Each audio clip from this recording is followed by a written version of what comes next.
Bismillahirrahmanirrahim. Alhamdulillahi rabbil alamin. Wassalatu wassalam ala rasulil karim wa ala alihi wa sahbihi wa tabi'ina ila yaumiddin. Rabbi syrah li sadri wa yassir li amri wahlul 'uqdatam min lisani yafqahu qawli, amma ba'du. Yang saya hormati Tuan Imam, ahli jawatan kuasa, muslimin muslimat, hadirin hadirat yang dirahmati Allah, Assalamualaikum warahmatullahi wabarakatuh. Pertama sekali kita bersyukur kepada Allah Subhanahu wa taala kerana dengan izin dan limpah kurnianya, alhamdulillah, pada malam ini kita dapat sama-sama berada dalam rumah Allah ini untuk kita mulakan kuliah berkitab, yang mana kitab yang saya pilih dan ia merupakan kitab menjadi idaman setiap masjid untuk dibaca. Jadi alhamdulillah, banyak masjid, saya rasa hampir setiap masjid yang saya mengajar kuliah bulanan, kita akan baca kitab ini, kerana buku ini, tuan-tuan, puan-puan sekalian, merupakan bestseller dunia, bukannya negara kita, bestseller dunia, kerana buku ini membincangkan tentang fatwa-fatwa semasa. Dan kalau tuan-tuan tengok dalam Facebook, dalam Instagram, dalam laman sosial, orang duk bercakap, dalam WhatsApp orang bercakap ni boleh ke tak boleh ke, haram ke halal, benda ini dibincangkan di dalam buku ini sebagai asas. Manakala perbincangan itu disampaikan oleh penceramah tu sendirilah, guru tu sendiri, dia akan sampaikan, dia akan bawakan fatwa-fatwa semasa. Jadi insya-Allah, tuan-tuan, buku ini kita akan sama-sama baca, kita sama-sama amal, kita sama-sama kongsi. Cuma untuk habis tu saya tak tahulah. Saya tengok antara masjid yang dah habis di Putrajaya, dekat nak habis, belum habis lagi, sudah 5 tahun. Sebab dia tak boleh baca banyak-banyak. Sebab saya akan baca setengah jam, manakala bakinya adalah soal jawab. Orang nak tanya, kita akan jawab berdasarkan kepada fatwa negeri-negeri di Malaysia. Jadi kita akan balik kepada fatwa negeri pula. Jadi itu sebabnya kita tak boleh nak laju sangat, nak boleh lambat sangat, tapi kita baca tu biar kita sama-sama faham. Untuk soal jawab, tuan-tuan perempuan, tuan-tuan boleh angkat tangan atau tuan-tuan boleh WhatsApp ke nombor 010 010 232 6621, 010 232 6621. Ini nombor, dia akan ambil soalan-soalan dan dia akan hantar. Selalunya soalan tu banyak. Bila soalan banyak, saya akan jawab hanya ikut time yang telah diberikan. Kita tak boleh nak lebih lah. Sekarang ya, 010 232 6621. Jadi insya-Allah, tuan-tuan, kita sama-sama baca. Semoga Allah Subhanahu wa taala mempermudahkan urusan kita. Cuma hari ini saya baca dalam buku bahasa Arab. Tuan-tuan boleh tengok dari buku tuan-tuan, sebab buku saya masih lagi bahasa Arab. Minta tolong pihak masjid dapatkan satu untuk saya. Boleh? Nanti saya tu. Sebab apa, nama dia cetakan berbeza, jadi senang kita ikut muka surat by muka surat. Untuk permulaan, tuan-tuan perempuan, untuk buku ataupun rujukan ulama tersohor dunia ni, tuan-tuan, dia ada 3 nama yang selalu disebut, dan rujukan dibuat oleh kebanyakan mufti-mufti dunia. Pertama, almarhum Profesor Dr. Wahbah Az-Zuhaili. Ini guru saya masa belajar dekat Syria dan telah pun meninggal dunia. Yang kedua, Profesor Dr. Muhammad Said Ramadan Al-Buti. Ini nombor 2. Kalau tuan-tuan tengok, banyak fatwa-fatwa, rujukan-rujukan diambil daripada pandangan-pandangan semasa almarhum. Nombor 3, Profesor Dr. Yusuf Al-Qaradawi. Daripada 3 nama besar ini, seorang ni dia yang masih hidup dan cuma tidak sihat. Cuma kita doakan doktor sihat dan dipanjangkan umur. Kalau dulu masa dia sihat tuan-tuan, umur dia dah tua. Kalau masa dia sihat, memang dia banyak menulis. 1 tahun tu mesti ada 2 ke 3 buah buku yang ditulis oleh Dr. Yusuf Al-Qaradawi. Dr. Yusuf Al-Qaradawi ini dengan Dr. Wahbah Az-Zuhaili, dua-dua ni pakar fiqah dan pakar akidah juga. Dua-dua ni tuan-tuan, dia berbeza. Dr. Yusuf Al-Qaradawi, pandangan dia banyak lebih kepada fatwa barat, sebab beliau banyak dirujuk oleh negara-negara bukan Islam, minoriti Islam. Jadi fatwa dia tu banyak ke arah situ. Manakala Dr. Almarhum Wahbah Az-Zuhaili yang disebut Al-Fiqh Al-Islami tu, yang panjang tu, yang dirujuk tu tuan-tuan, di BP ada buat terjemahan tak silap saya. Kalau tuan-tuan tengok kat situ, dia banyak balik kepada fatwa klasik, dan fatwa itu banyak dipakai oleh negara kita dan juga negara-negara Arab. Dan oleh sebab itu kita baca ni tuan-tuan, ada beberapa pandangan yang tak dipakai di Malaysia, tetapi kita baca sebagai ambil barakah saja. Tapi di Malaysia dia ada fatwa dia. Jadi kita insya-Allah kita akan ambil daripada sini dan kita akan sama-sama berkongsi insya-Allah. Dan yang kedua, saya harap jangan ada yang malu nak bertanya. Kalau nak tanya, tanya dalam kuliah, itu lebih baik. Saya lebih suka begitu. Sebab bila kita baca dalam kuliah, kita kongsi dalam kuliah, pertama soalan dia tu akan dikongsi untuk semua. Jadi soalan dia tu, jawapan akan dikongsi oleh semua, semua akan dapat faedah dan semua akan dapat pahala insya-Allah. Tuan-tuan yang dikasihi sekalian, buku ini ada beberapa bab, dan bab pertama yang kita akan bincang insya-Allah pada malam ini baru membicarakan mengenai prinsip penentuan hukum baru. Apakah prinsip-prinsip hukum yang dibawa oleh ulama selain daripada memegang kepada Al-Quran dan Sunnah. Quran Sunnah tu asas, tetapi dasar tu apa prinsip-prinsip yang diguna pakai, nanti kita akan bincang nanti. Dia ada 11 prinsip, dan semua itu dipegang dan selalu tuan-tuan dengar daripada mulut-mulut mufti-mufti di Malaysia khususnya. Tambah-tambah masa kita semayang berjarak-jarak ni kan, kita semayang berjarak-jarak ni, mufti-mufti pun ada sebut kenapa kita jarak-jarakkan. Dalam fatwa-fatwa ada sebut kenapa dijarak-jarakkan, berdasarkan prinsip-prinsip yang kita bawa nanti. Ada 9, ada 11 prinsip kesemuanya. Yang kedua, tuan-tuan yang dikasihi sekalian, Allah Ta'ala menyebut dalam surah A'raf ayat 32, dasar kepada buku ni. Kenapa buku ni dibuat? Kenapa buku ini dicetak? Kenapa buku ini ditulis oleh Dr. Yusuf Al-Qaradawi? Dan pandangan diambil daripada 4 mazhab. Kita pegang dengan mazhab Syafi'i. Allah Ta'ala sebut dalam Quran, qul man harrama zinatallah allati akhraja li'ibadihi wat tayyibati minar rizq. Ini asas dia. Sebab ada golongan masyarakat tuan-tuan, mereka ini dia mengharamkan benda yang Allah tak haramkan. Itu bahaya. Bahaya. Pakai baju mahal, dia pakai baju mahalnya haram. Tak boleh. Tak boleh nak hukum haram, sebab setiap orang dihukum mengikut kemampuan. Ada orang datang pakai lembu pula dah, Lamborghini. Ni ada seorang jutawan Melayu Islam kita baru beli Lamborghini tuan-tuan. Bukan Lamborghini, satu lagi kata apa? Lamborghini. Alamak, saya pun tak ingat, tapi adik-beradik lah yalah Lamborghini. Lamborghini ni harga tu tuan-tuan tahu berapa? Dia hantar kat saya, dia kata, ustaz doakan saya. Dia masa dapat dapat kereta ni, dia minta saya baca doa dan kereta dia. Tuan-tuan tahu berapa harga? 1.9 juta. Cantik tuan-tuan, cantik, melampau. Asus ke apa? Usus, gitulah bilang. Lamborghini Asus, lebih kurang gitulah.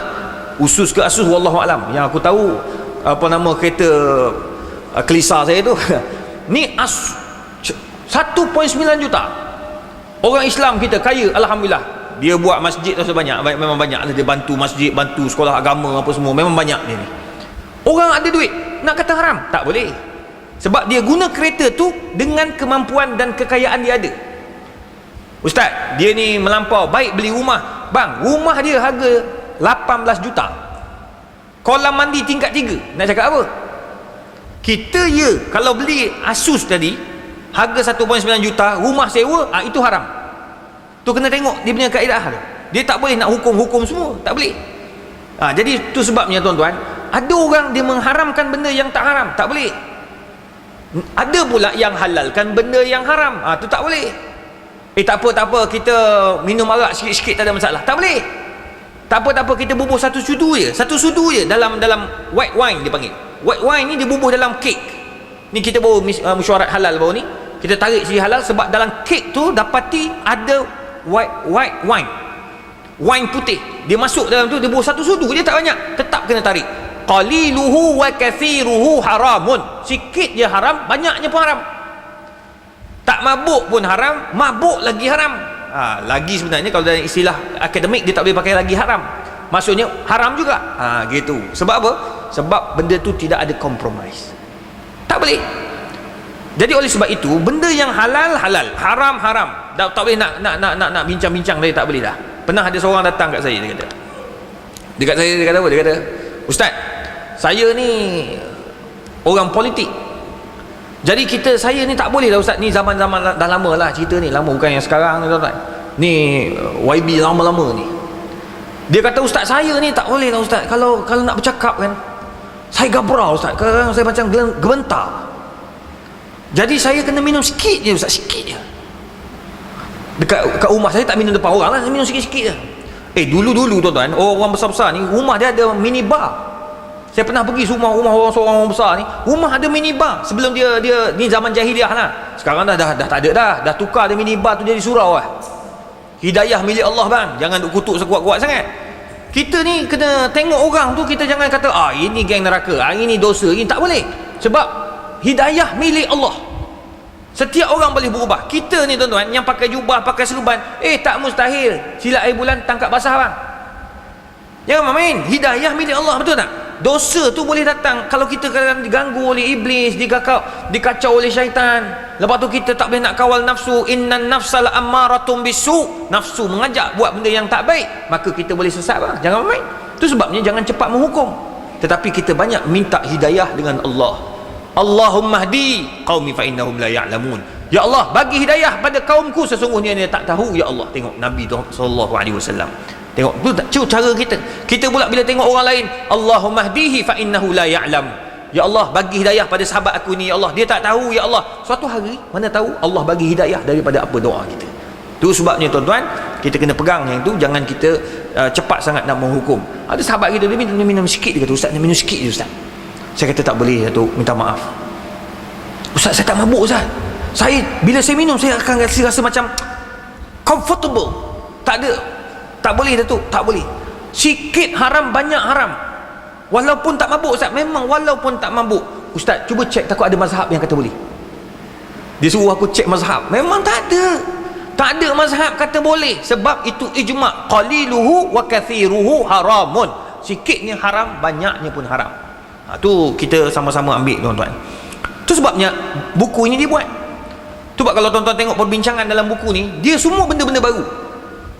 Pembedahan kosmetik, ni sekarang ni banyak kes pembedahan kosmetik. Bibir ni baru tadi 2 hari lepas, orang tanya saya, "Ustaz, baru ni sulam bedak, ni sekarang ni bibir bedak pula. Sulam bibir bedak. Bibir tu jadi nampak cantik gitu. Pula dah belum selesai bibir sulam bedak kulit, dah keluar pula sulam bedak bibir. Bibir ni jadikan merah, pink gitu, pinkish gitu. Nampak cantik lah, lelaki perempuan pakai. Dia buat, dia cocok berapa bulan. Jadi tuan-tuan, benda ni semua benda-benda baru. Sama juga macam isu-isu muamalat. Kita bincang tentang apa? Hukum. Nanti kita akan masuk nanti bab akhir kot. Bab terakhir nanti dia akan ada satu tajuk yang berkaitan tentang apa? Muamalat. Zakat memang zakat tu ada wajib, tetapi zakat semasa. Dia panggil zakat saham. Dia ada zakat apa lagi? Zakat pendapatan. Dia ada zakat apa lagi? Zakat harta. Semua tu perlu dibayar dan dibincang dan difahamkan betul-betul. Sekarang ni ada takaful pula. Takaful ni boleh ke tak boleh? Semua tu ada dalam buku ni. InsyaAllah kita akan bincangkan. Itu sebabnya Allah Ta'ala kata apa? Qul hiya lilladzina amanu fil hayatid dunya khalisatan yaumal qiyamah. Allah pesan, bagi tahu wahai Muhammad, jangan kau mudah-mudah menghalalkan atau mengharamkan tanpa sebarang dalil. Sebab semua yang aku jadi atas muka bumi ni adalah untuk umat manusia. Ini baru mukadimah tu, mukadimah tuan-tuan. Ayat depan tu, surah A'raf. khalisatan yaumal qiyamah kadzalika nufassilul ayati liqaumin ya'lamun. Begitulah kami menjelaskan sesuatu hukum bagi mereka memahaminya. Apa yang Allah haramkan? Qul innama harrama rabbiyal fawahisha ma zahara minha wa ma batan. Sesungguhnya yang Allah haramkan adalah setiap benda yang membawa kepada keburukan, yang zahir atau yang tak zahir. Allah haramkan. Contoh ni very simple ni, very simple. Jumpa tak? Jadi tak ada dalam kitab ni. Ni saya tafsir dulu ni, tafsir ayat. Very simple, tengok Allah kata apa? Aku haramkan benda yang mendatangkan kemudaratan. Allah mengharamkan kemudaratan. Semua benda yang membawa kemudaratan. Contoh, kita tak sihat, ataupun kita baru balik daripada satu tempat yang possibility boleh dijangkiti COVID. Contoh, balik dari Sabah. Balik Sabah, kita akan dapat contoh kena pakai gelang pink, kena buat kuarantin kan, 14 hari duduk kat rumah ke, atau duduk kat hotel yang dia tetapkan. Tapi kita keluar, ini asalnya harus, tetapi berubah daripada harus menjadi haram. Kerana apa? Pertama, berkemungkinan ia boleh mendatangkan kemudaratan. Yang kedua, melawan atau bercanggah dengan undang-undang. Nombor 3, menyebabkan orang jadi tak senang hati. Tu kena faham tu. Orang tak suka, tuan-tuan, tu sebabnya gelang-gelang tu tak boleh main-main. Tu ada baru ni ada orang buat lawak dengan gelang pink kan. Tak boleh. Sebab jangan kata main buat lawak macam tu. Saya pergi ke Langkawi baru ni, tuan-tuan, ada satu Dash Hotel, orang Islam kita punya. Orang Islam kita punya, bagus hotel tu, orang Islam kita punya. Bayangkan tuan-tuan, dia punya semua, dia punya dia punya orang yang orang pengunjung yang duduk hotel tu, dia akan bagi ping. Semua hotel kawasan tu jadi takut sebab tengok ping daripada jauh. Tengah mandi ping, habis orang pakat lari. Last kali pihak berkuasa tempatan telah mengarahkan tukar daripada pink kepada warna lain. Tukar warna putih, tukar warna biru, tukar warna lain, sebab benda tu akan menyebabkan orang tak tenteram. Itu sebabnya tuan-tuan, dia boleh membawa kepada haram kalau benda tu tak baik. Jadi semua benda-benda yang boleh bawa pada benda yang boleh mendatangkan mudarat, hukum jadi haram. Ma zahara minha wa ma batan, yang boleh mendatangkan kemudaratan sama ada dampak ataupun tidak. Dan juga membawa kepada dosa. Kenapa haramkan duduk berduaan dalam kereta? Sebab membawa kepada apa? Membawa kepada zina. Kita tak tahu, cuma dibincangkan ulama. Jadi macam mana ni pula sekarang ni? Ni kita akan bincang nanti. Apabila perempuan lelaki berduaan dalam kenderaan, sekarang ni macam mana Grab? Macam mana tu hukum Grab tu? Perempuan bawa Grab, lelaki bawa Grab. Nak kata haram? Tak boleh. Nak kata benar? Apa syarat-syarat? Dia boleh dengan syarat. Dia ada syarat dia. Duduk belakang, bukan duduk kat depan. Duduk belakang, dia kena jaga dia punya tu. Semua tu kena jaga. Sebab dia tak boleh nak sekat. Itu Grab. Taksi sama juga. Tu buat saya cadangkan, banyak kali dah saya cadang. Kalau LRT tu, kita dia ada LRT ke komuter yang ada gerobak warna pink tu, komuter warna pink kan, untuk orang perempuan. Kenapa tak ada buat taksi atau Grab pink? Saya cadang macam tu, saya dah lama dah cadang ni, live ni cadang lah. Harap-harap Kementerian Wanita dan Keluarga tu boleh fikirkan sama-sama, buat satu khusus untuk perempuan je.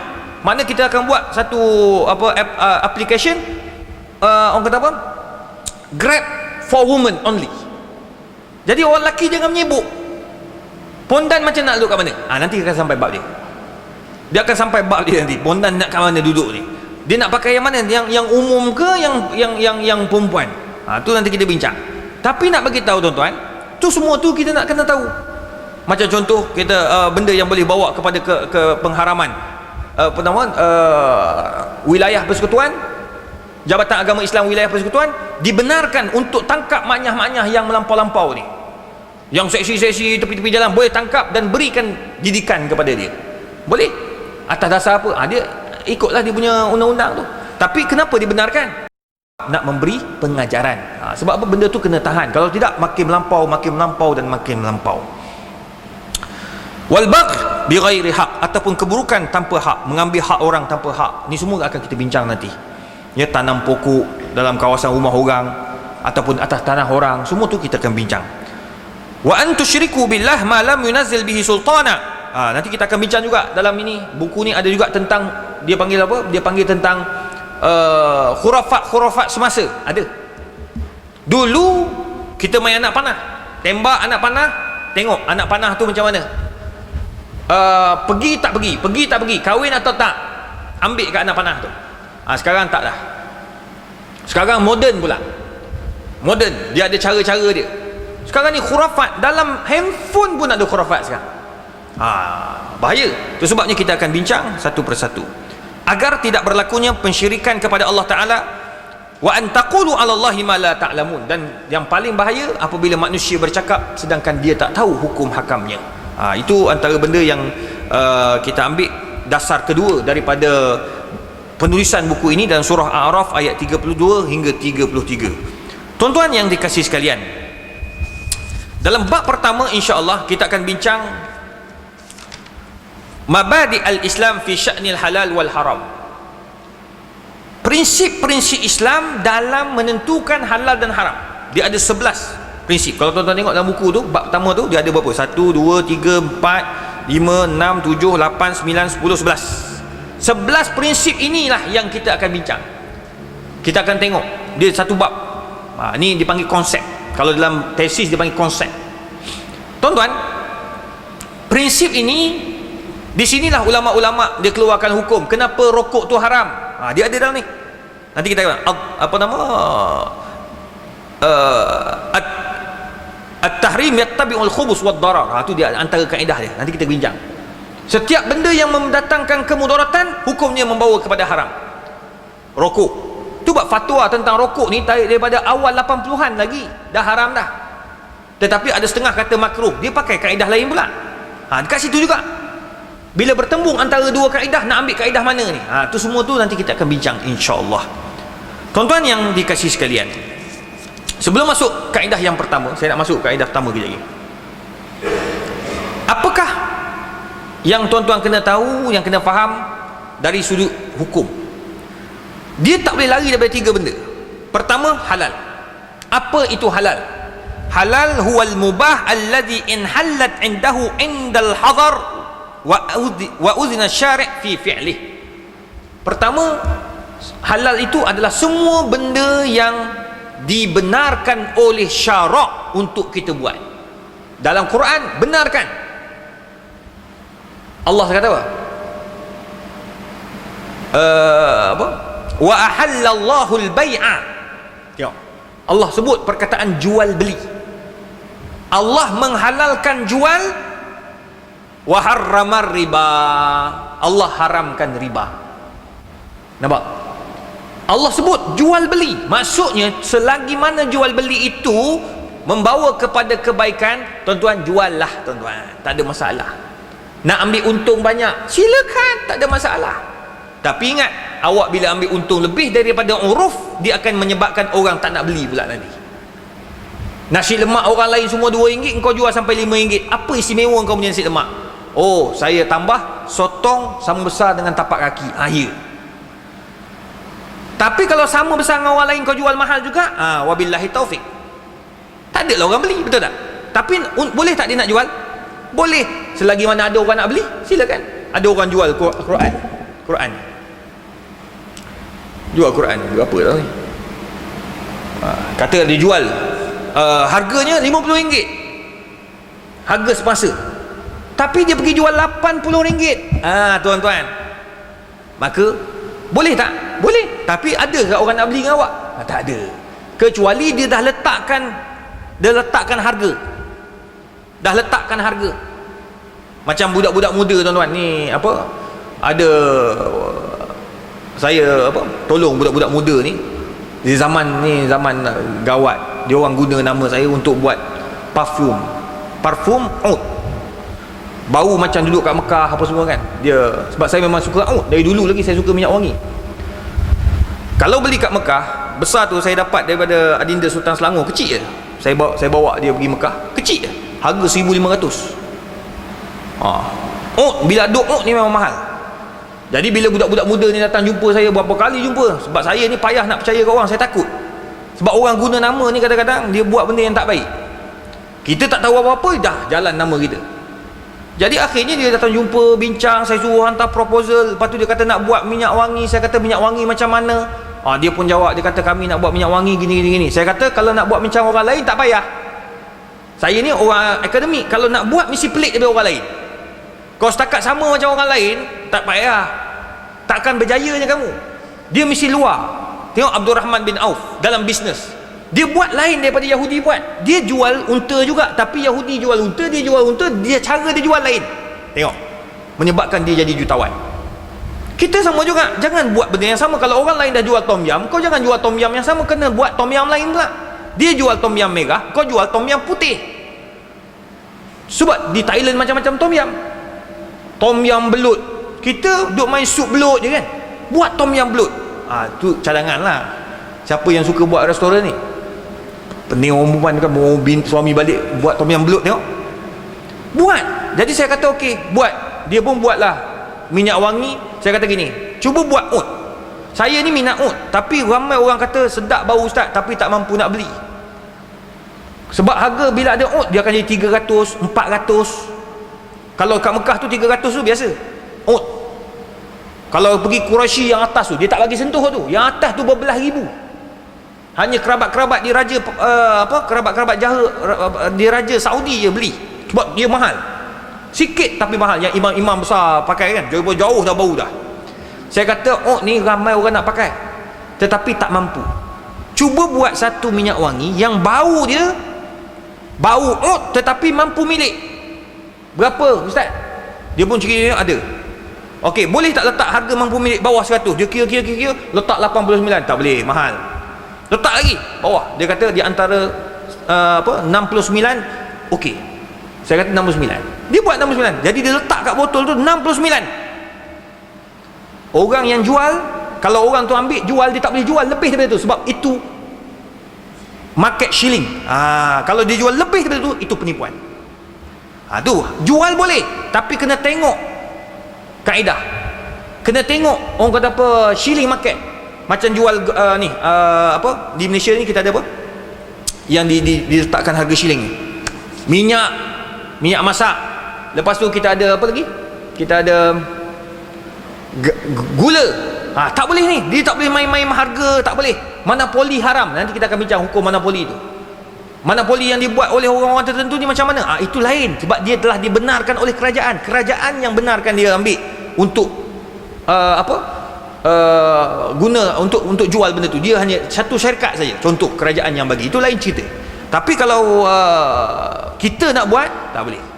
Tu dia ada benda-benda lain pula. Tu sebabnya tuan-tuan, halal tetapi kena tengok dia punya syarat-syarat dia. Tapi kalau nak tak ada syarat, pandai-pandai dalam kau jual, adalah yang jual sampai RM100, RM200, itu dia boleh lah untung. Tapi orang tengok dekat Shopee, dekat Lazada, harga murah lagi, aku tak ambil engkau, aku ambil yang ni. Tengok, akhirnya kita juga yang rugi. So kena bijaksana menjual ni. Tu dipanggil jual beli halal. Kalau kereta Mercedes 300% keuntungan ya. Honda, kita pakai Honda Accord ya. Honda Accord kita dulu, kita sekarang ni berapa Honda Accord? Dan dulu baru 189 lebih kurang Honda Accord. Pergi ke Arab Saudi, saya tengok budak-budak Thailand, budak-budak petani yang bawa kereta tu, yang kerja kat sana, beli cash 89,000 je.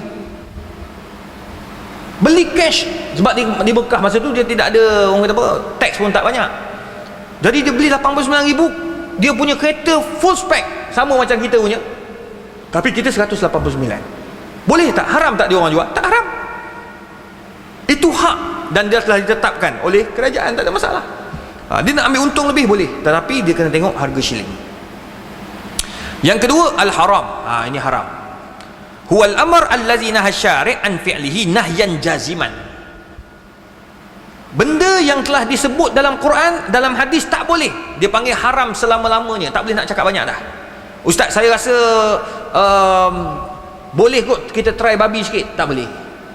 Sekarang ni orang tak makan babi dah tuan-tuan. Orang makan lemak babi.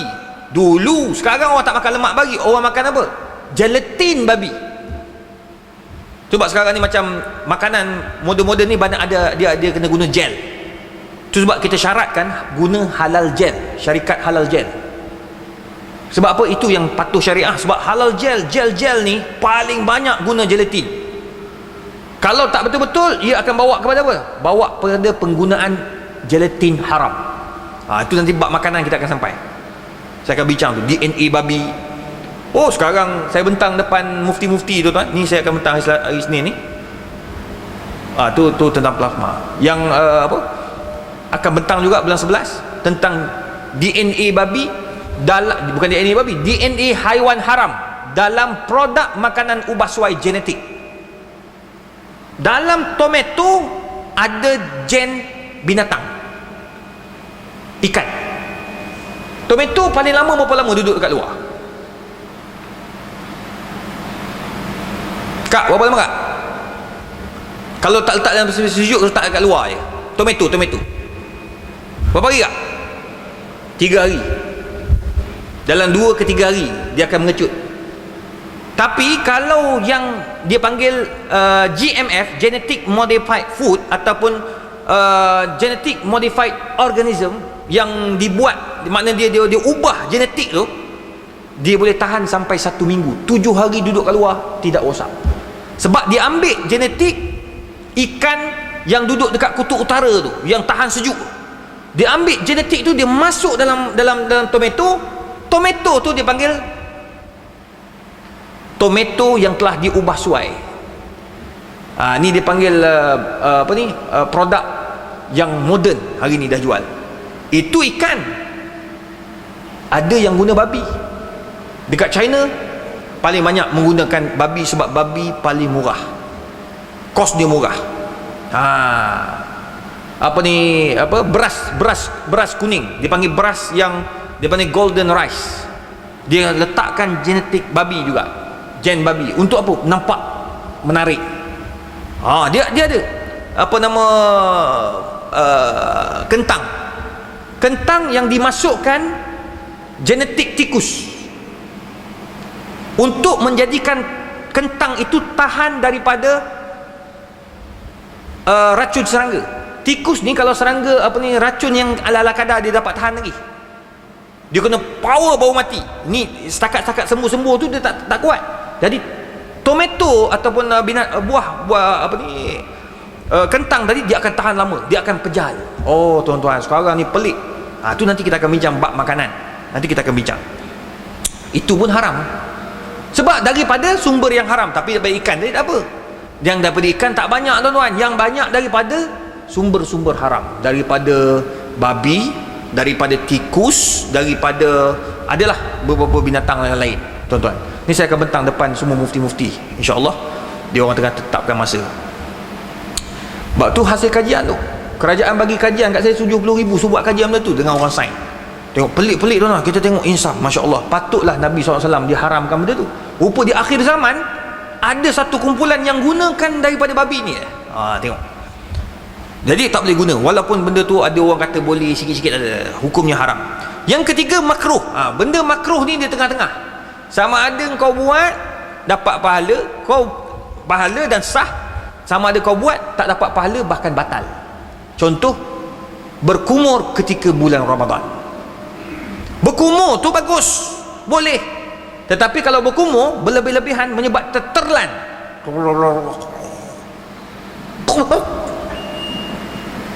batal ke tak? Batal. Sebab benda makruh engkau buat, batal. Sebab jangan main-main. Orang tengah berkumur, dia tahu dah puasa bulan Ramadan, kau telan habis, batal puasa dia. Sebab dia buat benda makruh dan akhirnya membawa kepada batal. Tu sebab makruh ni di tengah-tengah. Jadi makruh ni elok tinggalkan. Kalau yang guna isap rokok sebab pandangan makruh, elok tinggalkan. Wallahu alam. Kita sambung pada bulan hadapan, terus masuk kepada kaedah yang pertama, prinsip yang pertama. Tuan-tuan dan puan yang dikasihi sekalian, saya akan jawab soalan sampai 8.30. Ini ada soalan masuk. Assalamualaikum Ustaz, saya nak tanya, kalau saya dapat exam tapi saya jawab exam itu dengan cara meniru dan lulus, bagaimana dengan pendapatan saya? Saya penonton live. Saya rasa takut apabila Ustaz sebut tentang haram itu tadi. Sekarang umur saya sudah 31 tahun. Sudah hampir 10 tahun saya tinggalkan alam belajar. Sijil yang saya dapat, alhamdulillah, lulus. Cuma ada beberapa subjek saya meniru. Adakah pendapatan saya haram? Tuan-tuan, Nabi dah sebut, man ghasya falaysa minna. Sesiapa yang meniru hukumnya haram. Siapa yang mencetak rompak hukumnya haram, tak dibenarkan. Tetapi kalau masa kita buat itu kita jahil, kemudian kita dah bertaubat sekarang setelah 10 tahun dan kita bekerja, adakah pendapatan kita itu halal? Halal pendapatan kita. Cuma macam mana kita nak bersihkan pendapatan kita yang kita rasa zaman-zaman jahiliah dulu ada meniru satu subjek, dua subjek, daripada semua subjek tu ada satu dua yang saya meniru, bukan semua. Tapi saya rasa syubhah. Maka macam mana nak buat? Tuan-tuan, zakatkan harta tersebut. Dia panggil tazkiyatul mal. Kita bersihkan harta itu dengan berzakat. So tu bab kita disuruh untuk bayar zakat pendapatan. Jadi semua benda-benda yang mengelirukan, yang kita tak jelas tu, kita potong daripada zakat pendapatan itu untuk apa? Untuk memastikan harta kita itu sepenuhnya bersih. Itu lebih selamat. Jadi cuma puan jangan risau, anggaplah itu zaman-zaman jahiliah dan kita pun dah bertaubat dan kita pun tak nak meniru lagi dah. Cuma lepas ni kalau nak naik pangkat, jangan meniru. Buat mengikut kemampuan. Lulus, alhamdulillah. Tak lulus, cuba lagi.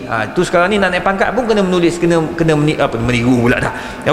Kena exam, kena peperiksaan. Nak naik ni, nak dapat tauliah Selangor pun sekarang kena isi borang. Kena menulis, kena jawab soalan. Sama. Ni saudara Samsul Debat, dia temu duga 28. Dia suruh minta doa semua biar dia lulus. InsyaAllah lulus, saya kata tak ada masalah. Dia kata nak jawab apa ni, banyak sangat ke? Tak ada masalah, sebab dia bukan ustaz, dia ni peguam undang-undang. Jadi dia nak kena ambil tauliah ni, kena jawab soalan, kena hukum halal haram. Dia takkan tanyalah soalan yang pelik-pelik itu, sebab dia ambil dalam bidang motivasi. Jadi jangan risau, memang kena tu. Jangan ambil yang kita tak mampu, dia ambil yang dia mampu. Okey, tak ada masalah. Assalamualaikum Ustaz, saya ingin bertanya, apabila kita bercakap tentang halal dan haram, saya mula rasa risau. Baru-baru ini saya terjumpa duit sebanyak RM10 ketika keluar daripada R&R. Saya tak tahu nak buat macam mana. Saya ambil, letak dalam poket saya dan terus balik. Loh, bila saya tengok ustaz malam ini, saya rasa was-was. Duitnya tak banyak, hanya RM10 je. Tetapi saya mula risau, apa yang perlu saya buat ni ustaz? Saya ganti baliklah. Duit tu saya dah guna, dah bubuh minyak kereta. Allah. Tuan-tuan, ni dipanggil al-luqatah. Benda yang kita jumpa dekat mana-mana tempat yang berharga. Tuan-tuan, haram ambil duit tu. Kita ambil, bagi kepada pihak penguasa, boleh. Kalau kita biar, dia akan rosak.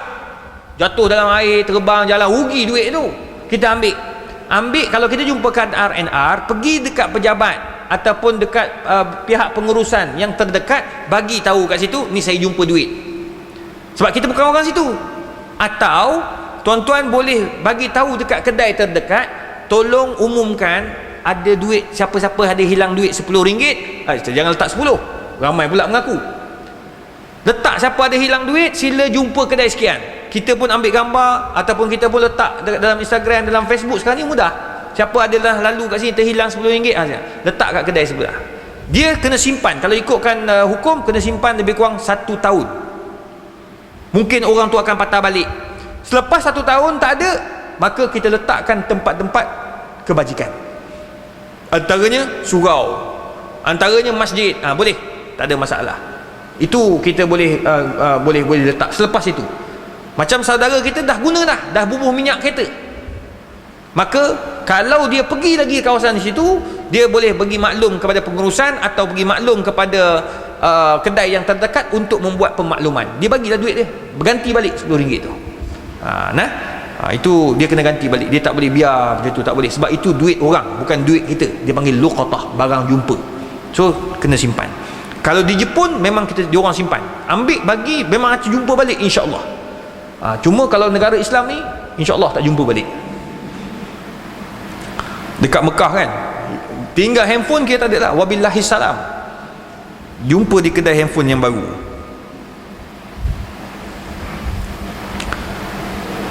Assalamualaikum Ustaz, saya ingin bertanya berkaitan tentang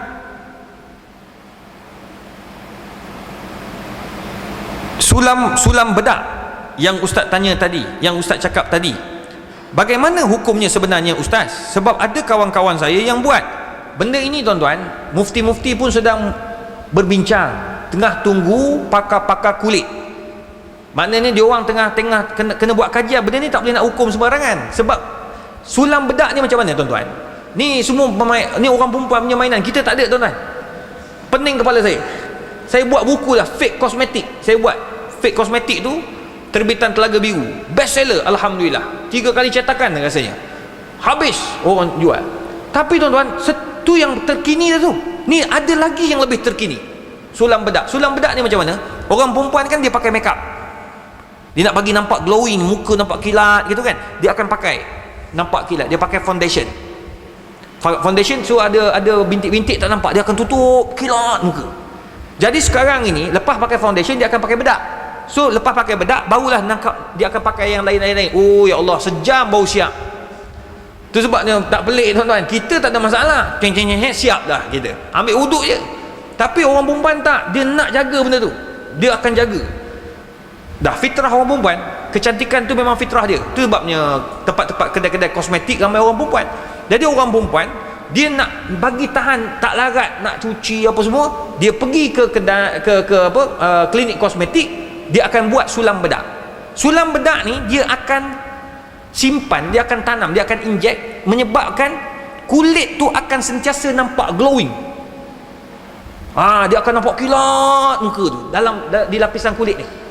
So sekarang ni kami tak tentu hukum, tak boleh, sebab benda tu duduk dalam ke duduk kat luar. Kalau duduk kat luar, kalau pakai foundation, ambil wuduk tak kena dia berminyak tau, dia tak kena kulit, maka tak sah wuduk. Sekarang ni benda tu bukan duduk kat luar, dia duduk kat dalam. So kulit tu nampak cantik, berkilat. Jadi kita nak kena dengar daripada pakar kulit. Bukan saya boleh ulama-ulama boleh ketentukan hukum je tu, tak boleh. Pakar kulit akan bagi tahu benda tu duduk di dalam ke duduk kat luar. Kalau ambil wuduk kena tak kulit? Kalau dia orang sahkan kata kena kulit, maka selepas satu masalah. Sekarang ni mengubah ciptaan Tuhan ke tidak? Bukan ke situ pula. Oh, doktor kata tak mengubah ciptaan Tuhan, muka dia, itu muka dia, itu kulit dia, cuma nampak bersih. Dah selesai nombor 2. Nak tentukan hukum ni dia kena satu. Jadi dalam hal ini, untuk sulam bedak ni saya nasihatkan jangan guna lagi. Selagi tak keluar fatwa, selagi tu jangan guna lagi, sebab benda tu meragukan. Hukum dia tu masih meragukan. Cuma kalau benda tu memang dah disahkan oleh mufti, tak ada masalah, ambil wuduk pun tak ada masalah. Sebab dia cocok-cocok, dia tahan berapa bulan dia macam botok juga. Botok 6 bulan cocok, lepas 6 bulan cocok lagi. Tapi botok diharamkan kerana di dalam tu ada enzim babi. Fatwa dah bincang dah. Cuma sulam bedak ni belum ada lagi fatwa. So insya-Allah kita tunggu. Cuma untuk apa, orang kata ustaz tak boleh nak tunggu lah ustaz, sebab apa? Kita nak tunggu benda ni, kalau tunggu tak mendatangkan mudarat pun. Tak ada lagi orang mati sebab tak buat sulam bedak. Pakai je bedak yang ada, pakai dulu backup yang ada. Selagi mana benda tu tak keluar hukum, jangan diambil lagi. Ya. Okey, soalan terakhir. Assalamualaikum ustaz. Mohon pandangan. Apa pandangan ustaz tentang Bitcoin? Boleh atau tidak? Tuan-tuan, baru ni masa saya bentang hukum depan mufti-mufti seluruh Malaysia, salah seorang daripada bank negara tengah bincang tentang Bitcoin. Dan Bitcoin ni agak complicated hukumnya, masih belum dapat ditentukan dengan jelas sebab terlalu banyak syarikat-syarikat yang buat Bitcoin, tetapi yang diiktiraf oleh bank negara hanya 4 je. Jadi yang banyak-banyak ni possibility kena tipu tu ada. Bila bank negara tak cover, dia tidak iktiraf, maka jadi apa-apa tanggung sendiri. Bahkan saya jumpa ada seorang hilang dah sebanyak 200,000 hilang. Bitcoin dia hilang. Dia nak buat report macam mana? Sebab bank negara dah memang tak iktiraf pun yang dia ambil tu. Jadi oleh sebab itu, Bitcoin ni kalau tuan-tuan puan-puan nak melabur dengan Bitcoin, nak beli Bitcoin, nak jual Bitcoin, pastikan tuan-tuan jumpa orang yang betul. Maksudnya rujuk bank negara, tengok syarikat yang kita nak labur ini patuh syariah atau diiktiraf oleh bank negara ataupun tidak. Wa illa fala, kalau tidak tak payah, laburlah di tempat-tempat yang lebih selamat. Wallahu alam. Baik, habis soalan yang dalam ni. Ada kat yang hadir nak tanya soalan? Okey, seorang. Apa? Daun ketum? Oh, minum daun ketum. Apa hukum daun ketum? Dari sudut undang-undang di Malaysia memang tak boleh minum daun ketum. Maknanya kalau kita tanam daun ketum, jual daun ketum, memang kenalah kita. Tapi boleh tak kita minum daun ketum? Minum daun ketum yang betul-betul original ke daun ketum untuk kita, untuk kesihatan. Minum sikit-sikit, dan kita pun bukan untuk tambah-tambah benda-benda yang bukan-bukan, tak ada masalah. Sebab al-aslu fil asya' ibahah, asal pada setiap perkara itu adalah harus. Tapi sekarang ni daun ketum ni, zaman-zaman nenek moyang kita, saya tanya mak saya kata zaman dulu biasa minum air ketum ni. Orang-orang yang kerja bendang apa semua memang biasa. Tapi dia betul-betul minum macam akar kayu, ambil minum, dia rebus minum, okey. Tapi sekarang tak, driver lori, driver bas, dia orang minum air ketum, dia campur dengan macam-macam. TV3 dah tunjuk macam mana dia orang buat. Dia masuk air, dia rebuh air ketum, lepas tu dia bubuhnya ubat gegat, dia bubuhnya itu, dia bubuhnya madu, macam-macam campur habis. Yang halal yang haram semua campur sekali, lepas tu dia peram jadi busuk macam air longkang. Tapi minum gagah selama-lamanya. Mata cerah tapi tidur, itu yang langgar muka, langgar pokok tu. Jadi tak boleh. Orang dah salah guna. Jadi oleh yang demikian, hukum minum air ketum macam tuan nanti balik ke kampung, ada orang tua-tua sediakan, nak minum air ketum ni, minum je, tak apa, dia tak haram. Yang haramnya bila dah campur yang bukan-bukan. Kalau dia betul-betul orang tua-tua, dia buat, dia campur, dia rebus kan, boleh. Tongkat Ali, dia sama macam tongkat Ali, dia barang panas semua ni tuan-tuan. Tapi kalau kita minum, benda tu tak memabukkan, tak ada masalah.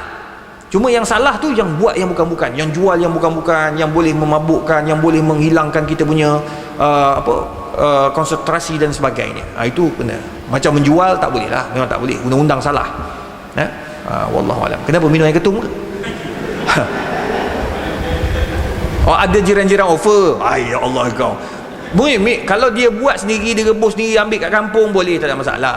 Ada je orang tanam sendiri sikit yang diminum sendiri-sendiri dia.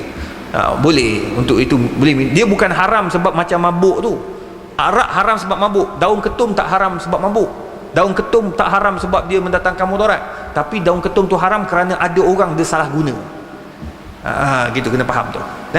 Jadi insya-Allah tuan-tuan, kita akan sembang tu bab tu dalam tajuk fiqh al-at'imah, fiqh makanan. Itu bab kedua nanti. Nanti beli buku, jangan lupa. Buku pun orang masjid tolong dapatkan saya satu lah. InsyaAllah nanti kan apa saya bayar. Wallahu alam. A'udzubillahi minasyaitonir rajim. Bismillahirrahmanirrahim. Alhamdulillahirabbil alamin wassalatu wassalamu ala Rasulillah wa ala alihi washabihi ajmain. Allahumma faqihna fid din wa 'allimna at-ta'wil. Allahumma yassir wa la tu'assir ya mujibad da'wat. Wa sallallahu ala sayyidina Muhammadin wa ala alihi washabihi wasallam. Taqabbalallahu minna minkum.